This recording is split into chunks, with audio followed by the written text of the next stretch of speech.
Hello, everyone. Welcome to the show. Um, please hit the like button on the way in. And today, and today, this live stream is about the the unaliving of Jan of John Pice, Pice, Pice. Well, it's about the Pice Thorax. Persax. I apologize if I, you know, said their names wrong. Um, well, it's about you know the unalivings of Jan and of John and his wife Quinya. Yeah. Uh, and Paul, let me go ahead. I'll be right back.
And I apologize for the noise that's in the background.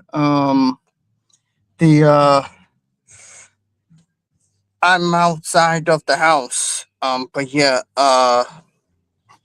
yeah. The today today's topic is about. Let's see. I'm gonna see if I can pull up the picture. Huh.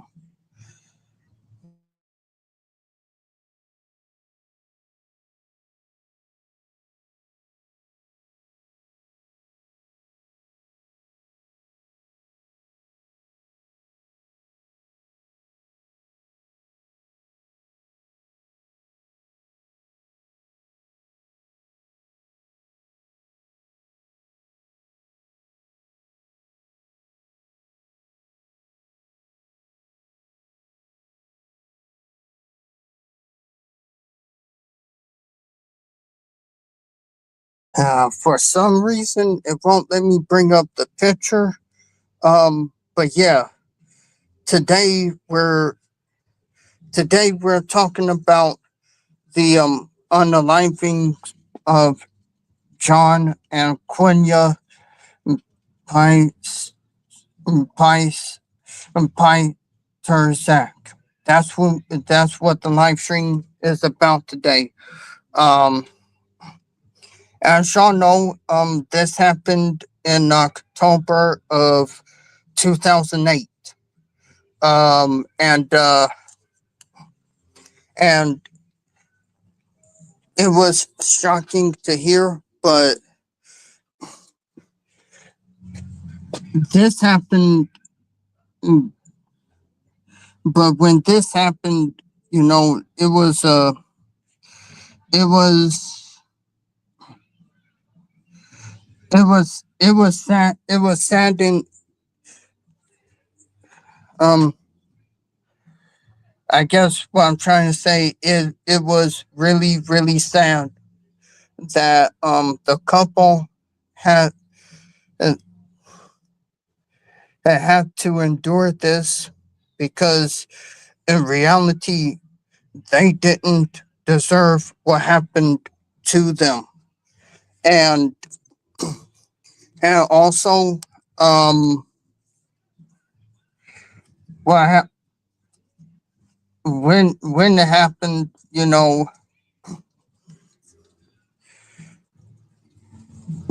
when I heard about it, and I did more research on it, um it turns out they were unalived by four Marines who happened who happened to be who happened to be African American. And and they were trying to push, and they were trying to cover up their tracks with trying to blame someone else, because again, you know the racial tensions in America and stuff like that. And um and you know I saw this, and the and I was like, why would they do this? And then I read more about it, and it was because it was because four marine four members of the Marine Corps who happened to be black didn't like John Pies and Pie Peter Sack. And it's a and again, it if you really do not um like somebody, don't try and unalive them. Try talking things out. And the thing of it is when I read about this story, is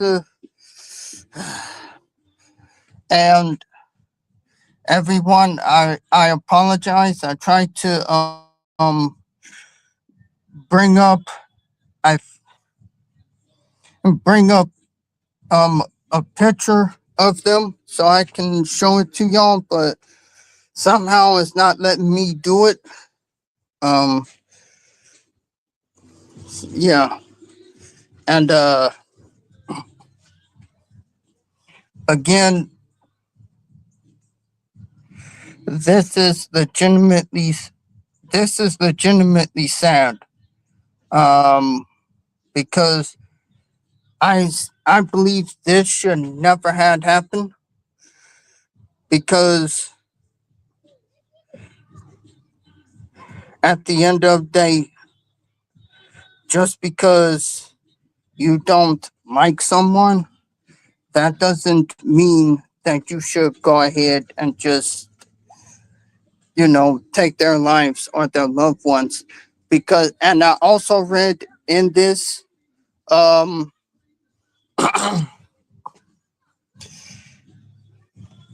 one of the Marines S.A.'d his wife, Quiana, while they taped John to a chair and made him watch as it went down. And again, I'm going to say this because it has to be said. That is messed up and wrong with what happened to him. It is. It's messed up and wrong.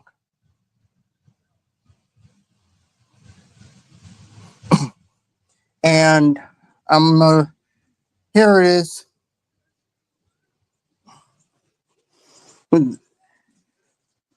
This are the these are this is the couple that I'm talking about, and these are the Marine that that decided to do that to them. If you don't, and here's what I'm going to say about this. These three men right here, they didn't like Quina's husband. I don't know if it's a race issue or not.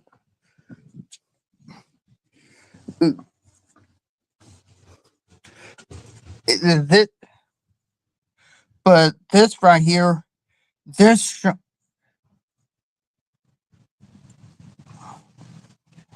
y'all have to excuse me if I'm starting to crying right now, but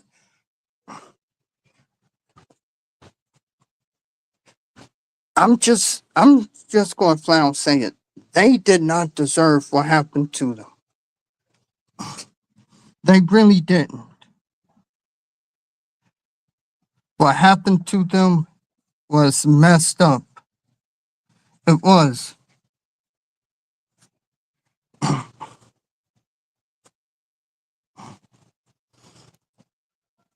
And the fact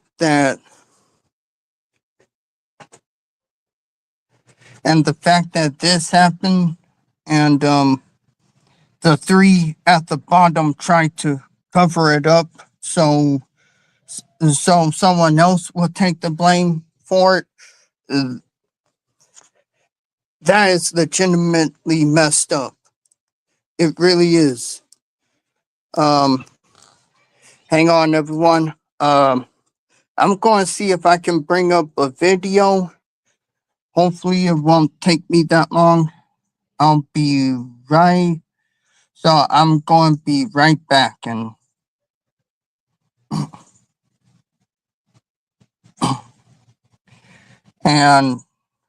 until then, I'm gonna go ahead and play some music, and I'll be back with the video.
Okay, I may not have found a video of it, but I may have found something else.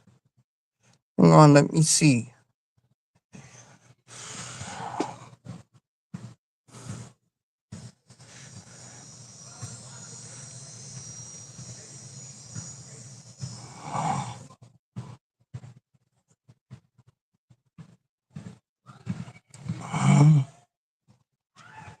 Hmm. Dang it, I can't find the video. Oh, man, this is this is messed up. But yeah, this is the couple that I'm talking about, and this is the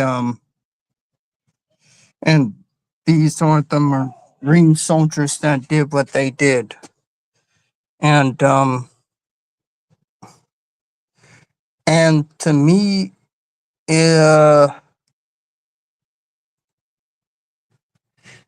it goes without saying that again, um, this is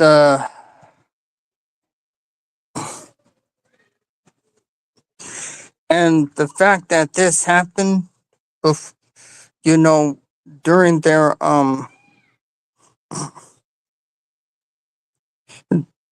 this happened, I think, when their honeymoon was going on, something. I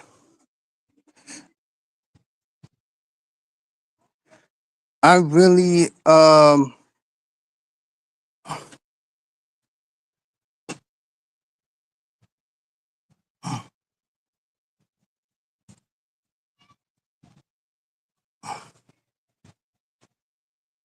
and and here's the main thing about it. This right here, this story right here is just it's just sad, and it ends of itself. You know, and hang on, give me a moment. I'm gonna try and find the video again. Give me a moment.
Okay, everyone. I think I found the video. Let me go ahead and this out. Um, I'm gonna go ahead and share the video. Um, hopefully it works. Um, hopefully it works, y'all. Let's see.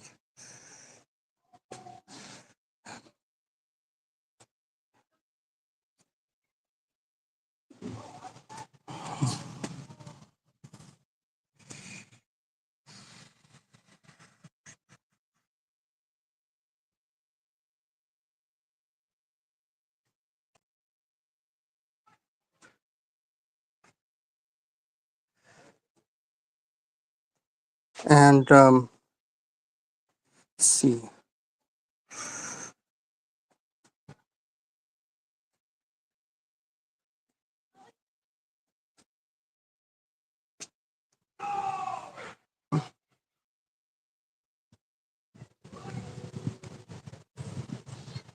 Let me see. Well, done.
I think I have the audio of the video.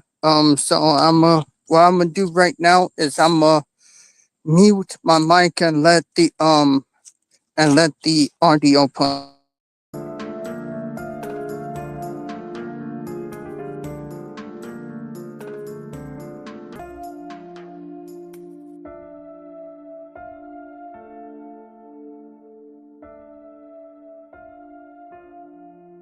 Hi, everyone, and welcome to another edition of Criminal Discourse Podcast. I'm Trish, and usually Maddie jumps in here to give her name, but unfortunately, we could not make it work this week with trying to record an episode as we are both doing this remotely, and we're trying to coordinate work schedules and childcare. It is insane. So in these unprecedented times, I'm going to be doing it solo this week, but I want to take a few moments and thank our listeners in New Jersey. Thank you, Pleasantville, Newark, New Plainfield, Wayne, Ridgewood, Trenton, Mantow, Marlton, Elmwood Park, West Milford, Hillsborough, Woodbridge, Gloucester City, Ashbury Park, Randolph, Teaneck, Lakewood, Chatham, Cherry Hill, Toms River, Glassboro, Princeton, New Milford, Williamstown, Piscataway, Sea Isle City, Bergenfield, Clifton, Camden, Hoboken, Point Pleasant, Dover, Fort Lee, Saddlebrook, Hamilton, and Nutley. Thank you so much for tuning in and listening. We appreciate you all. And if you haven't had an opportunity, please check out our website. It's at criminaldiscoursepodcast.com. There you will find all of our show notes. And there is also a contact page so you can give us a little feedback. We've had some listeners reach out to us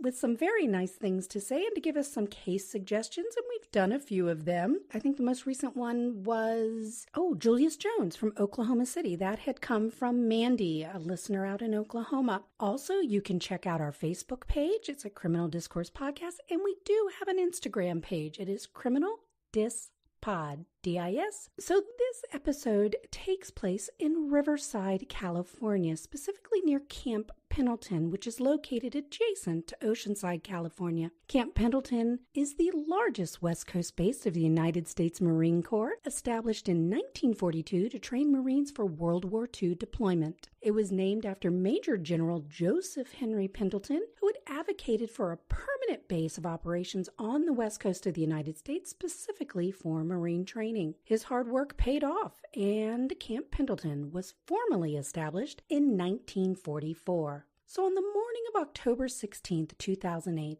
in a quiet neighborhood in the French Valley in southern Riverside County, in a home located on the 3000 block of Bermuda Avenue, which was again just blocks from the gate of Camp Pendleton, officers would discover a horrendous crime scene when they were contacted to conduct a welfare check. The couples whose home that the officer arrived at belonged to newlyweds, Marine Sergeant Jenkins-Pietrzak, who was 24, and his wife Quiana Jenkins-Pietrzak, who was 26. The young couple had only been married for about 67 days before their new beginning would end so tragically. Quiana's co-workers had contacted police when she had failed to show for work that day, and they were not able to get a hold of her, and this was highly suspect because she never just not showed up. So Officer Matthew Hughes was radioed to conduct the check, and when he arrived, he found the front door wide open. Now, Yannick's supervisor at Camp Pendleton had also contacted the Riverside County Sheriff's Department around 9 a.m. that morning when the same thing. They weren't able to get a hold of Yannick. Yannick had failed to show, and again, not like him at all, and they couldn't reach him on the cell, so they also had radioed into the police department. So Officer Hughes, upon arriving at the scene and noticing the door was open and no one responding when he yelled in, called for backup right away. So when another officer arrived, they entered the home, and that's when they saw a purse had been dumped on the floor on the right side of the front door. They saw that cabinet doors had been opened, and the house smelled of a mixture of natural gas and gasoline.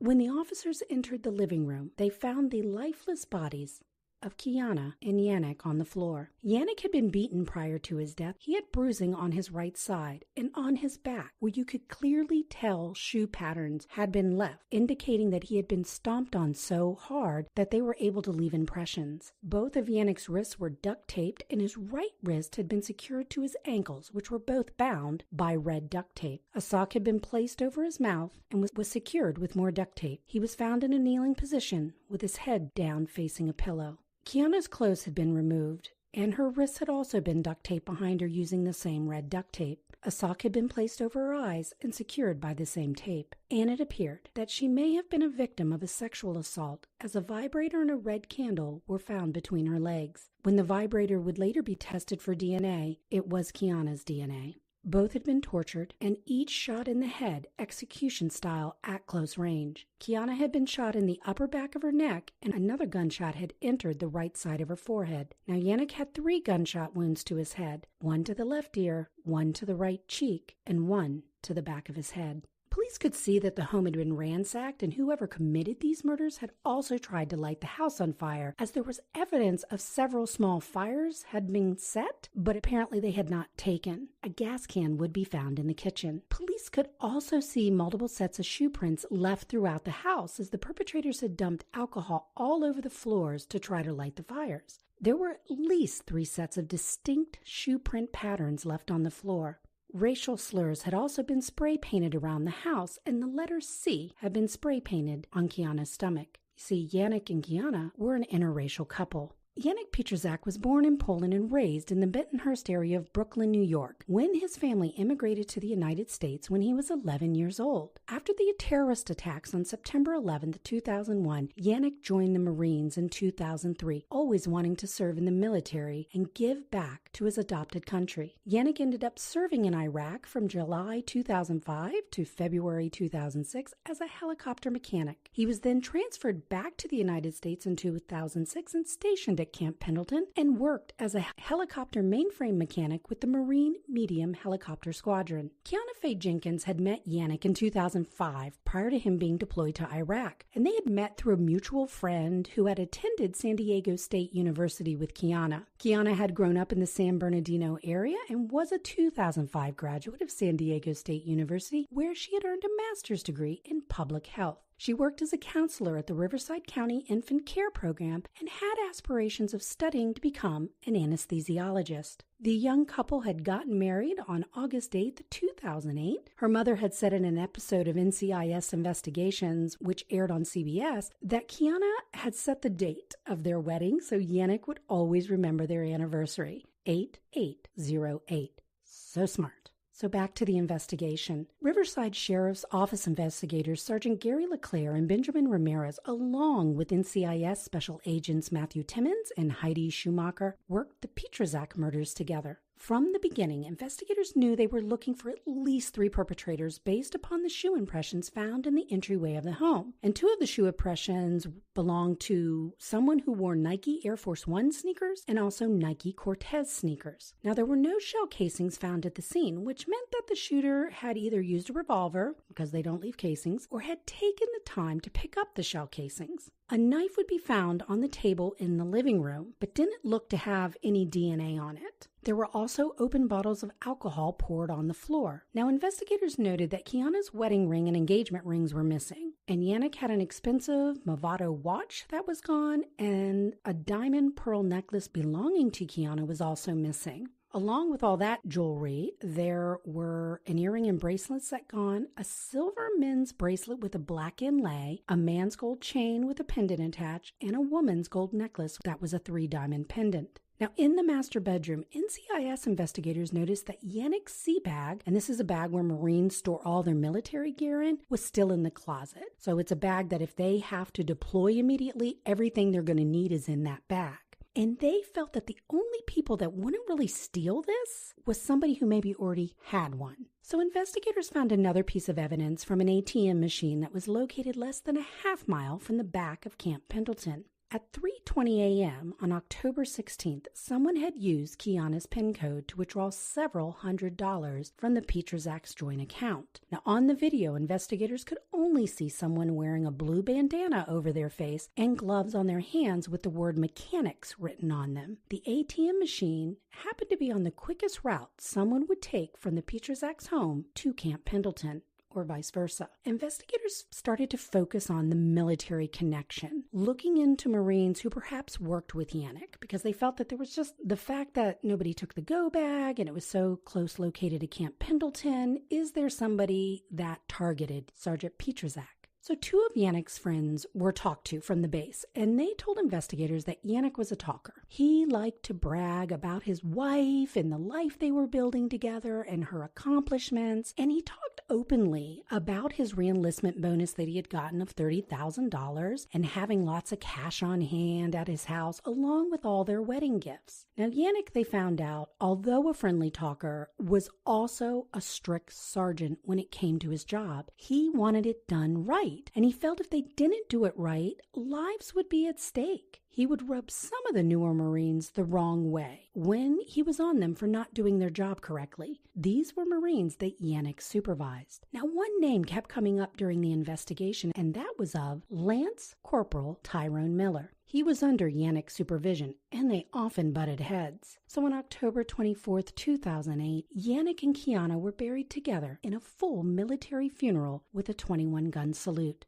Quiana and Yannick's mothers had decided to bury them together since they had started out their life together. They always wanted them to be together in death. So on October 28th, just 4 days later, Lance Corporal Miller, who was 20 at the time, was brought in for questioning. Now, he denies any animosity between him and Sergeant Pietrzak, claiming he was a mentor to him for over the past 9 months he had been in his unit. Now, during the time of the murders, he said he was home with his wife and his 2 young kids, and they lived on Camp Pendleton's base. Investigators kept pushing, and Miller started to change his story from never having been at Yannick and Quiana's home to, yeah, I had been there a few months before with my wife, to, I had been out with friends that night, and we were driving around the Pietrzak's neighborhood, which puts them in the location of the murder. So investigators asked Miller what he liked to wear when he went out. Kind of what do you do when you hang out with your friends? What do you wear? And he says, hoodies, baggy shirts, blue bandanas. When asked what type of shoes he'd like to wear, he says, probably Jordans or Chucks, Air Force Ones, the same brand that left the tread pattern at the crime scene. So investigators let Miller go because they really did not have enough to hold him, but they did have enough to get a search warrant. So on October 29th, they conducted a search warrant. They arrived at Lance Corporal Miller's door. They knocked on the door. They knew they were inside, but no one would come to answer the door. So police ended up ramming open the door and entering the home. And when they entered the home, they found Miller. He was backing up down a hallway. He bent down and picked up his toddler daughter and held her in front of him as a human shield. And investigators were really shocked by this. Like, what? You're using a child as a human shield? And they kept telling him, put her down. Put her down, put her down, and thankfully he complied. So Miller and his wife were secured in the living room of their home while investigators conducted their search, and it didn't really take much effort at all to find evidence linking Miller to the murders of Yannick and Quiana. A blue bandana was found in the laundry room. A piece of paper with the Pietrzak's address was found under a sofa cushion in the family room. 2 debit cards with Quiana's name were found on a table in the master bedroom. Now, also found in the master bedroom was a gold bracelet with a black inlay inscribed with Quiana and Yannick's names on it, along with a man's wedding ring and a pendant attached to a gold necklace. Yannick's dress blue uniform was found hanging in Miller's closet. 4 shell casings would be found in a plastic bag, and numerous handguns and pistols, along with a shotgun, would be found in the residence. Now, one of these items, a Beretta 92 FS 9mm pistol, would turn out to be the murder weapon. In a black backpack, investigators would also find more blue bandanas and some mechanics brand gloves. And a pair of sneakers would match one of the tread prints left at the crime scene. Investigators would also find other numerous items such as ID cards that didn't belong to Miller or his wife and some jewelry, which indicated that there may have been other robberies. But what surprised investigators, besides Miller using his daughter as a human shield, was that he had hours before they showed up from when they released him, because they had to get their warrant. So they thought, oh my gosh, usually if someone's being questioned, they're going to go and get rid of any evidence or hide evidence. Yet he didn't do any of that. It was laying out clearly for the police to see. Lance Corporal Tyrone Miller was placed into custody. So after about 1 hour of more intense interrogation and confronted with all the evidence that they had collected at his home, he broke. And he told investigators his part in the murders, but seemed to clearly minimize his role. Miller said that it only had been a robbery. That's all that was being planned. And he did this along with 2 other Marines, Emery Johns, who was 18, and Kevin Cox, who was 20. Miller claims that he only took the ATM and jewelry, and that he did admit that he, quote, beat the shit, unquote, out of Sergeant Pietrzak. He admitted to spray painting the racial slurs to make it look like a racially motivated crime, and this was done to throw off police. But he denied shooting Yannick and Quiana and placed that blame solely on Emery's John. Kevin Cox, who was an electrical technician in Yannick's squad, and Emery Johns, who also worked under Cox in Yannick's squad, were brought in. And investigators would find out there was a 4th Marine involved, Private Keyshawn Sykes, who was 21. He was a clerk in the artillery squadron. Now, Cox and Sykes admitted their involvement, but had denied shooting the newlyweds and also clearly minimized what they did also. Emery Johns' barracks were then searched on October 30th, the next day, and investigators would find a blue bandana under his bed along with black gloves in a backpack. They would also find a pair of Nike Cortez sneakers that had the same pattern of impressions found on the Pietrzak's floors and on Yannick's back. from where he had been stomped on. Blood spatter found on those sneakers would match Yannick's DNA. Now, Melissa Buck is another individual in this story, and her apartment was searched on November 2nd, 2008. Melissa had shared an apartment with Keyshawn Sykes and his girlfriend, and Melissa was dating Kevin Cox, even though she would come to find out that Kevin was married and had children at the time of the murders. So when investigators found the following items at her apartment: a two-piece wedding ring set identified by Quiana's mother as belonging to Quiana, and these were just found lying around on a countertop. In the bathroom, more jewelry would be found belonging to Quiana. In a bedroom, identified as belonging to Keyshawn Sykes, a pearl ring and a thumb drive would be found out on the nightstand. And in the hallway closet, investigators found a jewelry box with stationery with the letterhead from Quiana's work. So police began looking into other home invasions, and they came across one in September 19th, 2008. Eric Thomason and his girlfriend Nancy Balcombe and their child were at their apartment in Oceanside when a young black male wearing a blue bandana over his face entered their apartment holding a gun, telling Eric to get down on the floor on his stomach. That's when 3 more black males entered along with a white male and a black female. The group began to ransack the apartment, asking Eric to supply them with cocaine and drugs that they believed he had. So Nancy, who was in bed at the time they entered the apartment, was awoken when she felt someone touching her breasts. When she opened her eyes, she saw a young black male pointing a gun in her face. She was brought downstairs to see Eric being kicked, stomped, and pistol whipped. Pistol whipped so hard it broke one of his teeth. Now, the items taken from Eric and Nancy's apartment were Eric's laptop, an Xbox gaming system and video games, Nancy's jewelry box, a thumb drive, and $1,500 in cash. Investigators were able to identify the white male in the Oceanside robbery as Justin Wessinger. Justin had arrived at Camp Pendleton in January of 2008, and he had become friends with Miller, Johns, and Cox. Now, after the Oceanside robbery, the group had returned to Melissa Buck's apartment and split the cash. Although Melissa only got $100, which I think she should have gotten about $250. So Wessinger told investigators that he was in custody on another matter at the time of the homicides from October 1st to the 19th, which was true.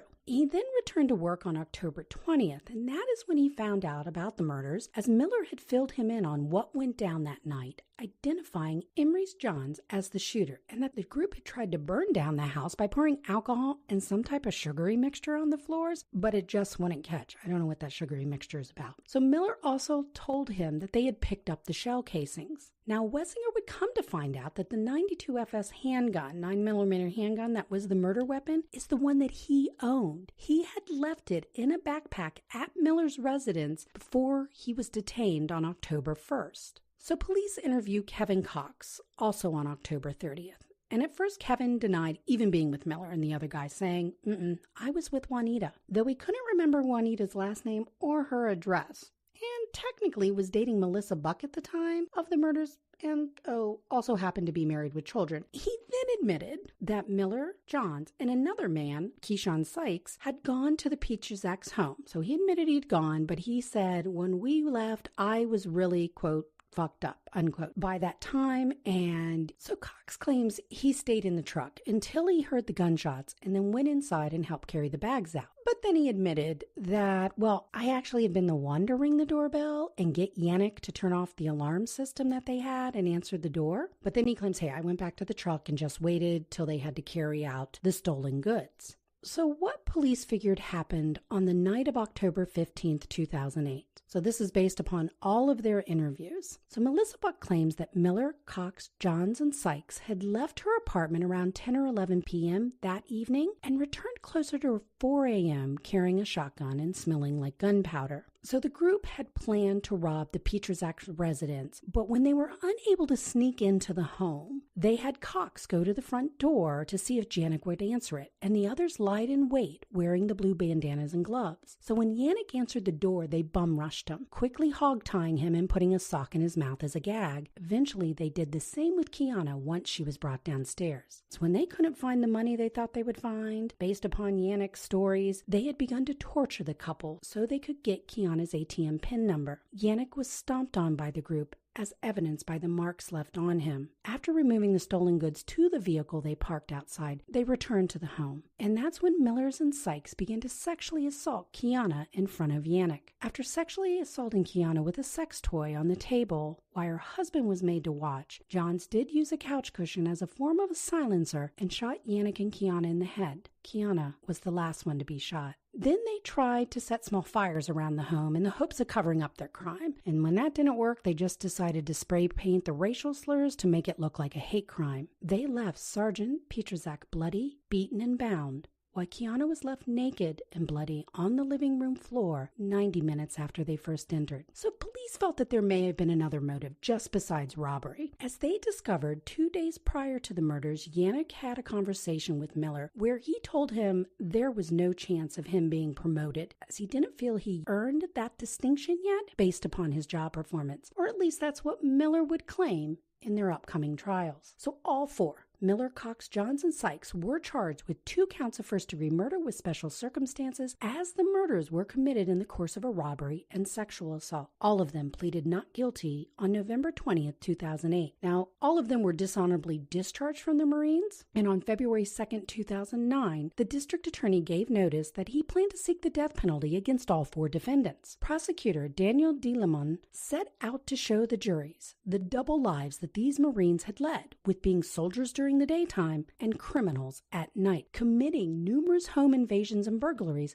throughout the Riverside area. So, in the spring of 2009, their preliminary hearings take place, just to show if there was enough evidence on the 4 to go to trial, which there was. So, Melissa Buck testified after being granted immunity. Now, at first, she denied being given any jewelry or talking about any statements she had overheard that night in her apartment. So the judge allowed the prosecutor to play the tape of the interviews Buck had given, where she was initially interviewed, and she told investigators as to what she saw and heard the night of the murders, being given jewelry by Cox, her boyfriend, upon their return to her apartment, and she also heard one of the defendants say, quote, "Good job, E. You earned your stripes." Unquote. Now, on the stand, Buck claimed, well, no, I was lying then, and I'm telling you the truth now. None of that is true, but I don't think the judge believed her. The preliminary hearing had to be suspended, though, when Keyshawn Sykes stood up in the middle of the hearing and began urinating and flinging droplets of his urine around the courtroom, claiming he was trying to banish unseen demons. The judge halted the proceedings and ordered a psychiatric evaluation of Sykes. Now, his mental competency hearing began on May 24th, 2011, and on May 28th, 2011, after 2 hours, he was found to be mentally fit, so the judge ordered proceedings to continue for all 4 defendants. So the first trials took place in March 2013, and only 3 defendants went on trial at that time. So they're all in the same courtroom. It's Tyrone Miller and Emery Johns. They're going to share the same jury, and Kevin Cox had his own jury. And this was due to the lengthy interview he initially gave. So for some reason, because of that or what they found out from that interview, he got a separate jury. Keyshawn Sykes' trial would come later as there was limited room in the courthouse. So all 3 were facing the death penalty and charged again with first-degree murder, robbery, sexual assault, 2 counts of special circumstances, which was because the murder was committed in the commission of a robbery. Now, the prosecutor said all of this was premeditated, with Tyrone Miller being the mastermind, Emery John as the shooter, and Kevin Cox of playing his part in getting Yannick to answer the door so they could all gain entry. Evidence was presented at trial, included blood found on Emery John's shoes, which was Yannick's. All 3 defendants' shoe prints matched the shoes they owned. Prosecutors were able to bring in the Oceanside apartment invasion robbery, as it had occurred a little over a month prior to the Pietrzak murders, and it had similarities to the current case. Now, they weren't allowed to bring in any of the other robberies that the group were suspected of committing, only this one because it closely resembled what happened to the Pietrzaks. So Wessinger, who was a fellow Marine, testified that shortly after the murders, Miller and John confessed their involvement and confessed with John being the shooter. But one of the most shocking pieces of evidence was a post that Emery John had posted on his MySpace page. And this was right before Yannick and Quiana were executed. And what he posted, in MySpace, for you who don't know, that's kind of an early Facebook, was, quote, "Chillin', waitin' for the killin'," unquote. Now, the motive for this group was to get a big payoff by stealing the wedding gifts that Yannick had talked about, the money they thought that was in the home, and really to get revenge on Yannick for being tough on them. Tyrone Miller was the only one to take the stand, where he changed his story to now say that the murders and robbery had not been part of the plan. The only plan they had, or at least he had, was to go to Sergeant Pietrzak and talk to him about what he told him about not getting his promotion, and he says it just spiraled out of control. Now, he claimed when Yannick told him he wouldn't be getting this promotion, he had gone home, he had gotten drunk on like 2 bottles of hard liquor, and he just kind of worked himself up to wanting to go speak to him about it. Here's the question I have. Okay, but he told you 2 days prior to the murder,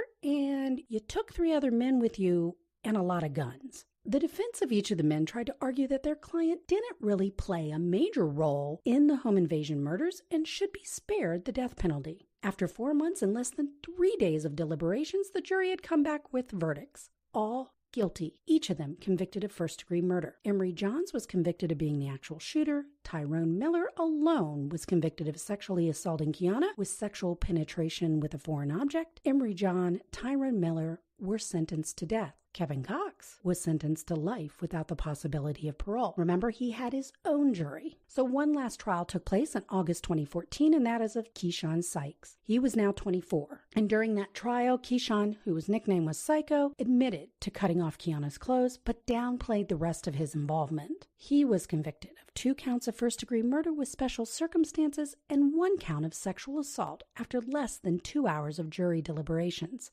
He was also sentenced to death. Now, where it stands today is I believe all the defendants are working through the appeals process. Once you get a death penalty conviction, that kicks off automatic appeals. But so far from what I've been able to research, it looks like all of them have been upheld. Now, I did find something interesting. Keyshawn Sykes is on loveaprisoner.com. Apparently, it's this website that prisoners can post letters looking for pen pals. Thought I would read you his letter, and you can let me know what you think. Definitely reach out to us on our contact page. I'm just curious to see what you all think of this. So this is his letter.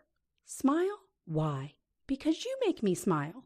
Greetings, my name is Sean, and I'm a kleptomaniac, but I swear I'm taking something for it. During this difficult time in my life, it would help to have a few friends to support me mentally. Since real friends are hard to find, I am hoping you would be interested in being a ray of sunshine that all of us need to endure those dark times. As you brighten my days with your presence, I will do my best to always make you smile and encourage you in every way as our friendship grows. Now, I'm a former U.S. Marine who spent 3 years on active duty. I'm a diamond-eyed tourist with a pocket full of jokes. After earning both a GED and high school diploma, I'm looking to pursue a BA degree. These accomplishments have allowed me to travel around the U.S., but now journey in the world has been halted unless you would be willing to open your world to me. My hobbies include drawing, painting, writing, reading, music, crafting, sports, and learning how to enjoy every breath of life. Now, you don't have to be shy. Just grab a piece of paper and let's share a few laughs with a smile or two. Despite what the state of California would have you believe, I don't bite. I tickle. Looking forward to you being a ray of sunshine in my life. Semper Sean. So yeah, that's his letter. Interestingly enough, he doesn't mention death row or what got him there. So that is the story of the murders of Yannick and Quiana Pietrzak. Reach out to us. Let us know what you think. We'd love to hear from you. We're pretty much out on any platform out there right now. So if you get an opportunity and can leave.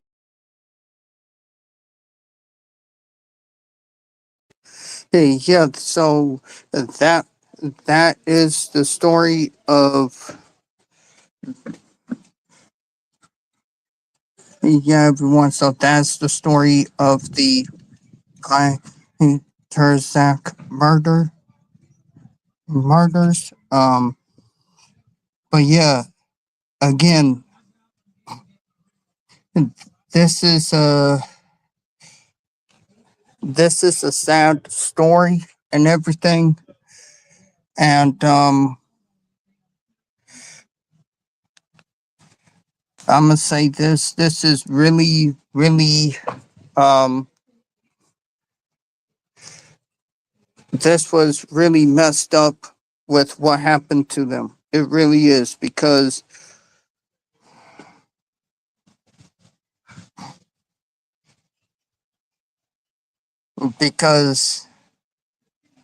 you know,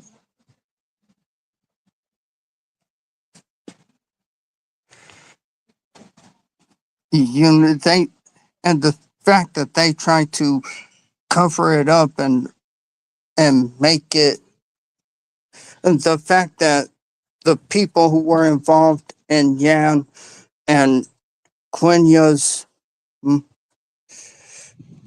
unalivings, they try to cover it up and turn it into a race issue. That that's messed up at the ends of itself.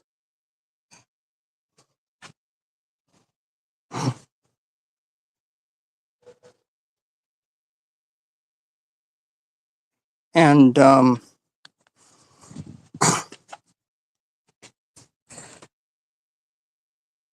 and it's just, again, it's just, it's really messed up at the end of the day that, you know, and just because,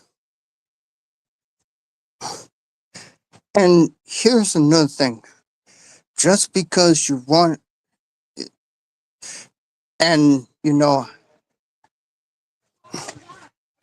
I get, he wanted to, the man who didn't get promoted wanted to talk to Yan, but when you do that, you do not bring three other men with you.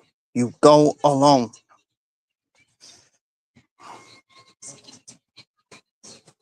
And, the fact that this happened, mm, it makes me,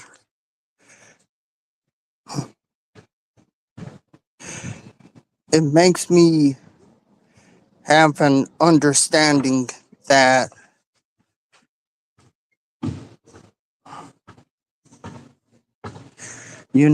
again,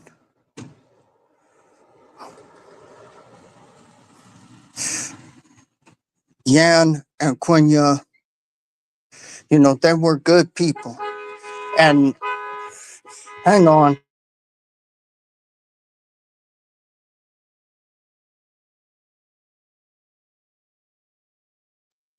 I apologize for that. Again, I'm outside and yeah.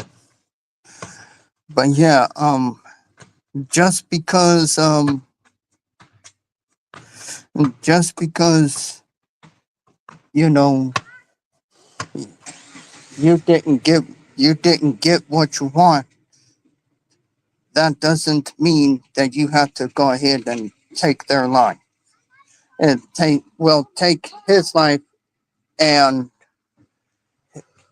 the other person's, in which you heard the audio of what happened to Jan and Quiana Jenkins-Pietrzak. That was that was really sad because, again, they I'm going to say again, they didn't deserve what happened to them. Um, I'm going to keep going for another 30 minutes, and then I'm going to go ahead and end the live stream. But yeah, the link to the panel is in the chat. So yeah, and again, this is um this is um this is a really upsetting story. But yeah, at the end of the day, when it comes down to it, um, only thing I have only thing I have to say about this is,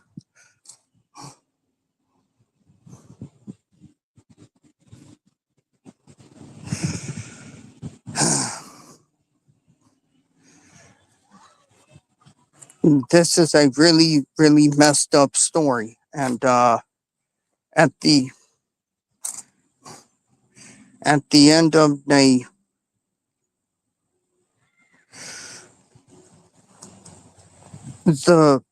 people that had lives, they have families too, and their mom and dad, you know, they have a son, you know, that will never be seen again. And when it comes to Quenya, they have a daughter that they will never see again due to the actions of the people that I showed you, of the three men that I showed you, you know, and well, I would say four Marine sergeants, and that's the I'm gonna say this, that's the problem.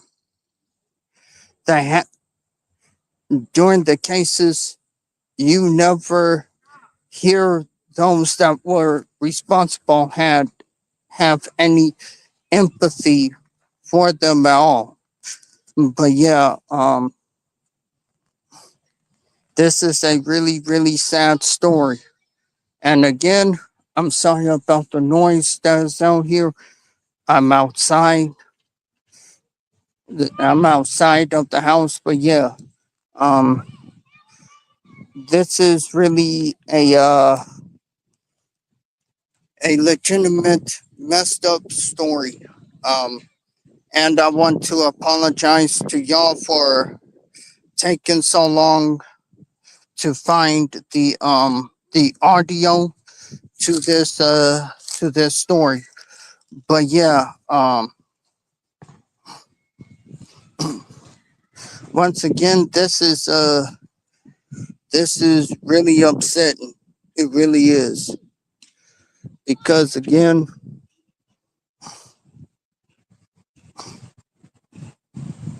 because again, why on earth would you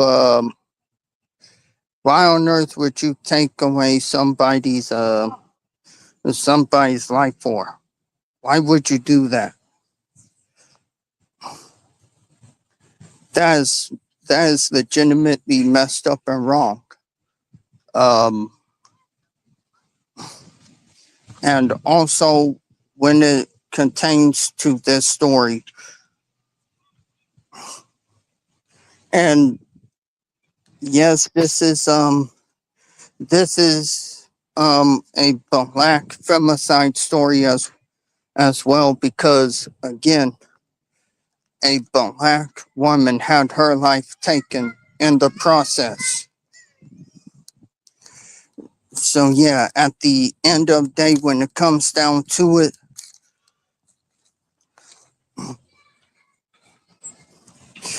these stories need to be told as well. Uh, You can't. There's no way that you can. And here's the thing: in this story, you know, they tried to cover up their tracks and everything, and you heard there were racial slurs that was painted on the walls and stuff,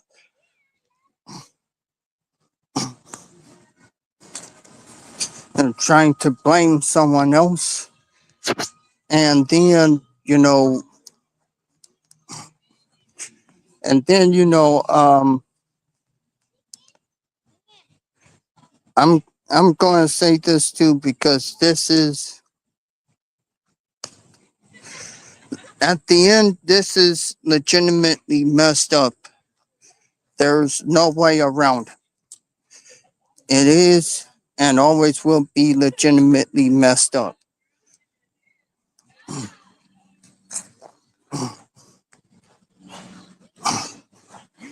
But yeah, At the end of day, um, at the end of day, these stories like this has to be talked about. Um, but yeah, at the end of day, when it really comes down to it,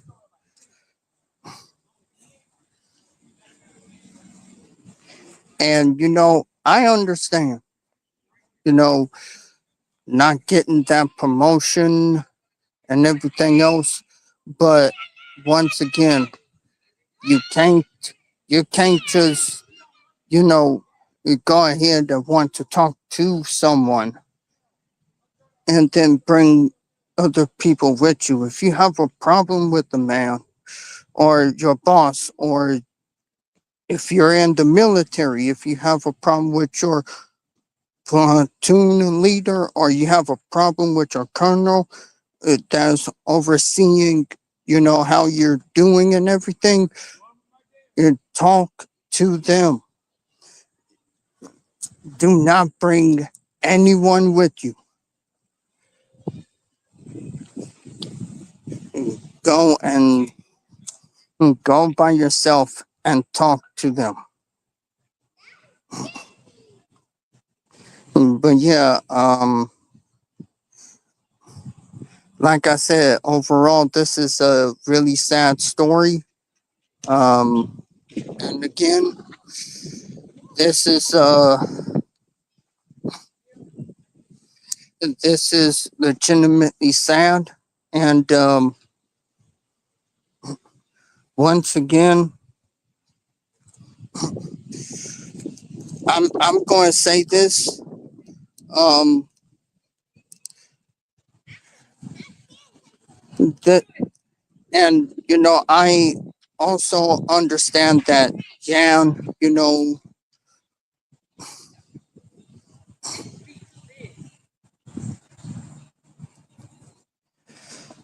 um, I'm I'm going to say it was messed up and wrong for those guys to do what he did. And I I'm going to say this too. They need to they need to stay in jail. They, as a matter of fact, they need to be put under the jail, because again, and enough is enough, and then trying to blame someone else, other people, that's messed up too. Out there trying to blame, out there trying to put the blame on other people. That's no different than than the Charlie Kirk situation.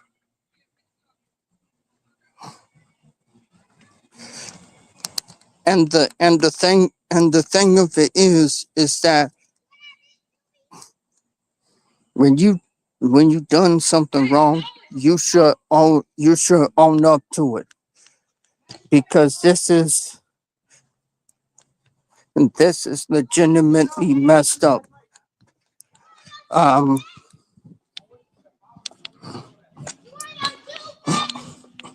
this is legitimately messed up. Um, RIP to Jan and Quiana Pietrzak, and my condolences to their families. They didn't deserve this. No matter how you slice it, they didn't deserve what happened to them. At the end of the day, this is a really messed up situation. And I also want to say apologize for taking too long to find the picture, and I couldn't find the video for you guys, but I did have an audio and stuff like that. But yeah, like I said, this is legitimately messed up at the end of the day. Um, again, I get not, you know, again, how do I put this? I get that if you're a person that didn't get promoted, yeah, you should talk to that person. But bringing other people with you, that should not have happened. You should go by yourself if you have a problem with that said employer, or or if you're in the military, you should go and have a conversation with the person that's supervising you. And most of the time it is the sergeant or corporal or general that is supervising that said person.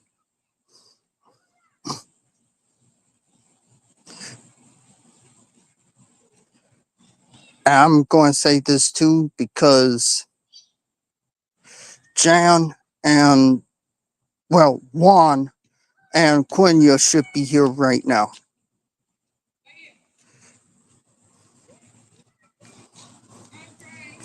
This is, and like I said, this is a sad story, and